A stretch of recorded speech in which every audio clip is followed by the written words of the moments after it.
Hi, good evening. Steve Adler, Austin Mayor. Got a minute? All right, tonight we're going to go through the COVID numbers. It's been a while since we've actually had a good 7-day averaging, given the loss of data while we were going through the crises with energy and with water. We're going to deal and talk a little bit about some of the recovery associated with from the loss of power and loss of water. But let's begin by talking about the COVID numbers. That's kind of the constant for us. And as we get out of the crises with respect to water and energy, we are back smack dab in the middle of the COVID issue. Let's take a look at the key indicators for staging, which is where we have traditionally started. And this is a page that you'll recognize. Notice that new admissions today, 15 new admissions, gives us a 7-day moving average of 29. Now, I'm thinking that, today, earlier in the week, maybe this new admissions number is low. That really reflects the Sunday admissions, and we know that people kind of loathe to go to the hospitals on a weekend. Let's see what this new admission number is tomorrow, reflecting the people that actually went into the hospitals on Monday, today. But at 15, this takes our 7-day moving average down to 29. Which puts us into potentially the yellow stage 3 area. Dr. Escott's going to take a look at the number here over the next several days to see if we actually own this area in yellow. If we do, then he'll move us to that stage. If you're in the yellow zone, you can do things like discretionary travel under our rules. Discretionary travel would be allowed. Probably more people eating at restaurants, preferably outside, because that's the safest way to do that. But let's see if we can hold yellow to start off with, and we'll talk about the experience of other cities that get to a good place and then get a little overconfident. But you can see 2915. 265 is the number of new cases. That puts us ahead of the 7-day moving average, which was 242.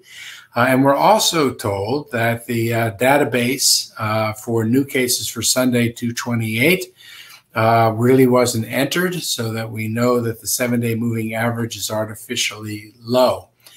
I wish this new case number was continuing to go down. It's good to see that the hospital admissions are.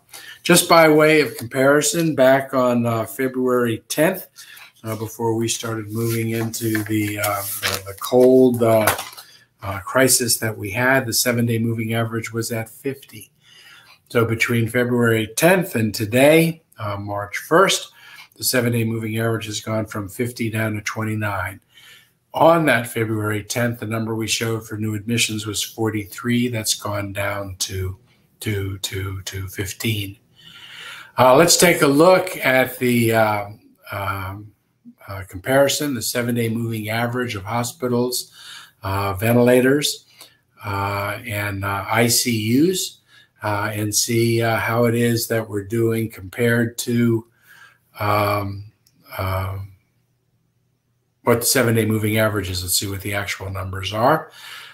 We have to go back to the second page that is on the dashboard, and you can see that the number of hospitalized is 248. The 7-day moving average, 284. So we're below the 7-day moving average. ICU, 76. 7-day moving average, 93. Ventilators, 58. The 7-day moving average, 65. Just by way of comparison, back on February 10th, the 7-day moving average for hospitalizations was 449. Now we're down at 284. The 7-day moving average of ICUs on February 10th was 135. 7-day average now is 93. 7-day average on ventilators on February 10th, 92. And now we're down to 65. So again, moving in the right direction, seeing good results. The number of cases 75,901, and the number of deaths at this point 744. The number of people that had passed away prior to this number 743. So the rate of people dying has gone down, one person since 2 days ago. Still very real and very significant, certainly to that family. But you can see how the numbers are getting better. At the same time as we present those better numbers, I want to issue, as you might expect, a cautionary note. We're concerned that we don't know exactly what the numbers will be coming out of what we went through last week. I'm sure in this weather, a lot of people stayed at home, but there are probably a lot more people working with one another, close to one another, living with one another as people moved to a single home that had heat or had water. So we're anxious to see whether that's going to result in increased cases. We're also concerned, it looks like the surveillance testing at the University of Texas would demonstrate to us that about a third of the cases in our city at this point might very well be variant type cases. And if that's the case, it's probably a little bit slower penetration than what we had originally feared. But at the same time, it is a growing condition in our city. So we have to be worried a little bit or concerned a little bit about the variants and how that would work.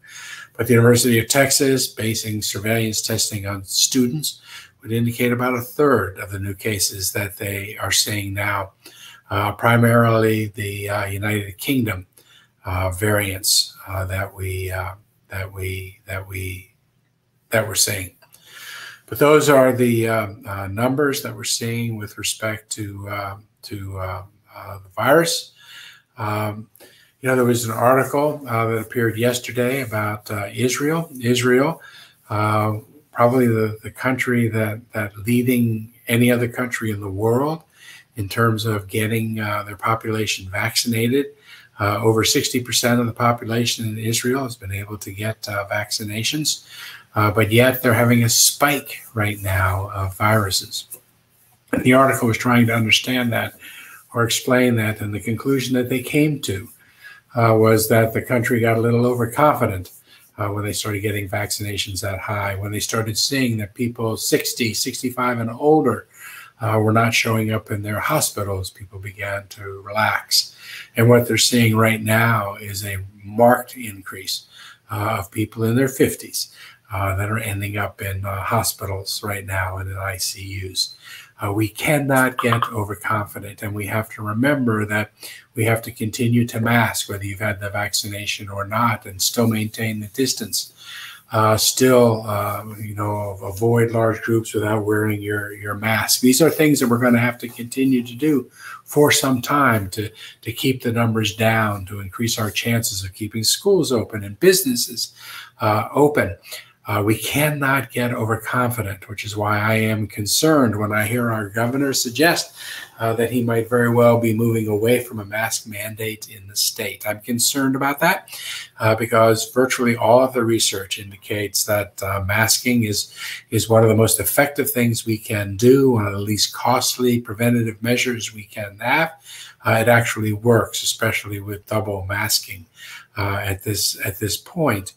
And I hope we hold on to that. I am real concerned about the message the governor would be sending if he took away that mandate, because I think that a lot of people would hear that as if we're either that masking doesn't work, which isn't true, or that we're past the need or concern. And I think that's true, even if the governor at the time he would take away the masking mandate would also say, as he did before, that it's still an important thing for people to do. I think taking away the mandate itself would be create an ambiguity on the message with respect to masking. for a little bit longer, for the next several months, we can all be wearing a mask.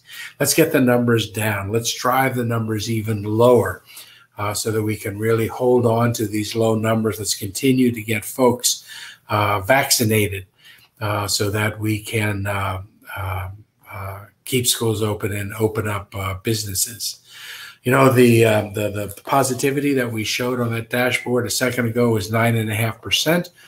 We'll get more data from Dr. Escott tomorrow, but the early indications is that positivity in the city may have gone down to 7.5%, below 8%, down from 9.5%. That would be pretty significant. And those are all really good signs, but we can't forget that one of the reasons we have those good signs is because people are wearing face coverings, and again, it's something that we have to continue seeing and continue doing. But those are the virus numbers, good indications, numbers going down. Still concerned about variants, still concerned about what happens when people were gathering here over the last week.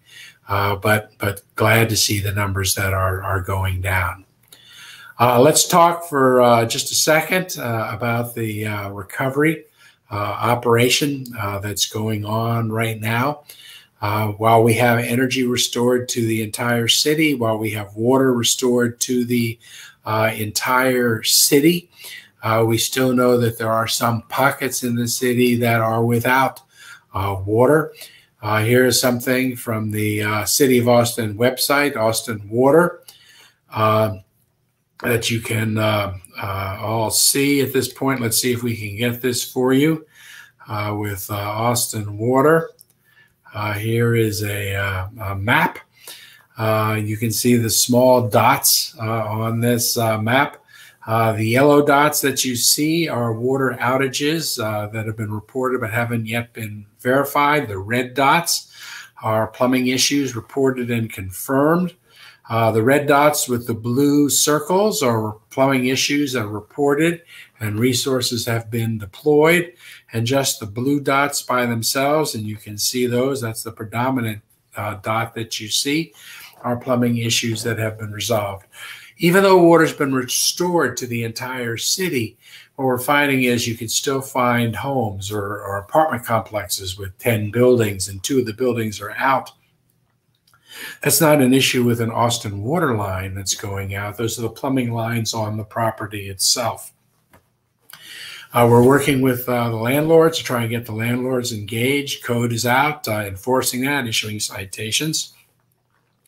We also have different volunteer plumbing organizations that have come into town, some with plumbers from outside of town that are providing free assistance. Certainly, we have strong plumbing network in our city to take care of some of these issues. But we obviously want to get people up online just as quickly as we can. For some people in our city, the recovery is ongoing right now, and the crisis still very real to those folks. Here is a website. It is austinTexas.gov/winter-storm-recovery-and-customer-assistance. Let me see if I can post that for people to be able to see. See if we can get this up on the screen. austinTexas.gov/article-winter-storm-recovery-and-customer-assistance. This is a City of Austin website. You can see that you can get a map. Here are public water stations. These are hydrant-mounted public water stations. These are water stations set up at apartment complexes that haven't been able to restore water to the tenants. These are self-service hydrant-mounted public water stations delivering clean drinking water. Residents should bring their own containers But here you can see all the different locations that these public water stations have been supplied in the city, so as to give more people access to public water. There's a site for identifying a leak or seeking support or an issue with respect to reporting an issue or dealing with a